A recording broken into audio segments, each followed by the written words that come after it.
jika dalam melakukan suatu tugas, polisi ini selaku penyelidik, kita tidak mengumpamakan kasus, dalam melakukan penyelidik, dalam mengambil suatu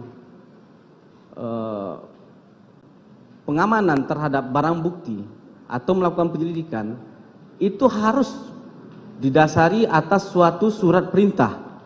Benar kan Ali?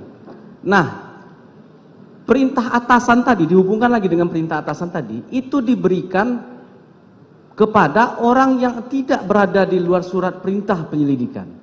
Ini bagaimana Ali? Apakah itu masih termasuk dalam perintah jabatan? Ya. Mohon izin yang mulia, pertama di dalam norma 51 ayat 1 itu adalah kata kuncinya adalah bahwa perintah itu diberikan kepada mereka yang punya kewenangan untuk itu. Frasa ini tidak boleh dilupakan. Nah, ketika kemudian perintah itu diberikan oleh mereka yang punya jabatan atau kewenangan untuk itu, menurut ketentuan peraturan perundang-undangan, maka ini adalah perintah yang sesuai dengan kualifikasi dimaksud pasal 51 ayat 1.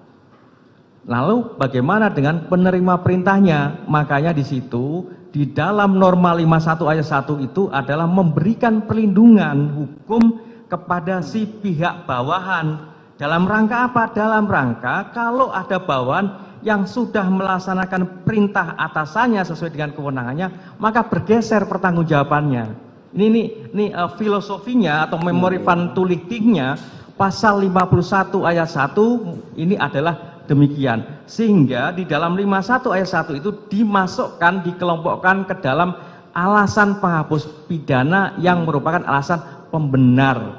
Saya kira demikian yang mulia jawaban saya. Saya ingin penekanan dari ahli. Artinya si penerima perintah itu juga harus sesuai dengan kewenangannya. Begitu menurut ahli. Bapak coba baca dalami pasal 51 ayat 1. Bahwa di sana tegas-tegas frasenya adalah perintah si bawahan yang melaksanakan perintah oleh pejabat yang punya kewenangan untuk itu. Frasa itu melekat kepada siapa? Kepada si pemberi perintahnya.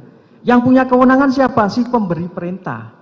Karena kalau pemberi perintahnya memberikan perintah tidak ada kewenangannya, maka ini masuk dalam kualifikasi perbuatan melawan hukum.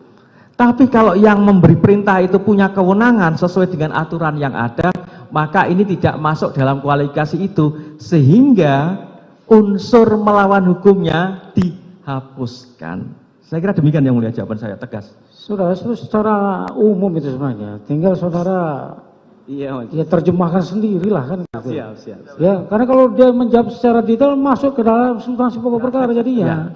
Dia menghindari itu. Ya, saya menghindari yang mulia, saya harus objek. Iya, tapi ya sampai yang saudara berikan pendapat itu saya membacanya, saudara tetap dengan koridor saudara, itu yang siap yang mulia. Asik itu kalau buat saya itu.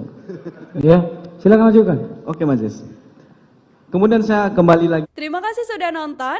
Jangan lupa like, subscribe, dan share ya.